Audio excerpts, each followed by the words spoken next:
स्वामी समर्थ म्हणतात, बाळा काय रे, कसला विचार करतोय ते सोडून दे.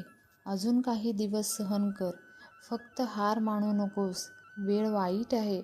आयुष्यात अशा अनेक दुःख जातील. हे तर सगळ्यांसोबत होत असतं.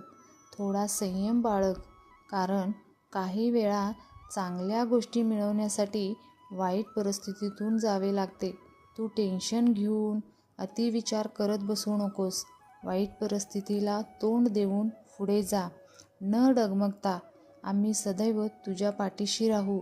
घाबरू नकोस. काल काय झालं विसरून जा. कारण आपला जन्म काय झालं हे मोजण्यासाठी नाही, तर समोर आनंदाने कसं जगायचं याच्यासाठी झाले आहे. त्यामुळे तू घाबरू नकोस, भिवू नकोस. मी तुझ्या सदैव पाठीशी आहे. श्री स्वामी समर्थ.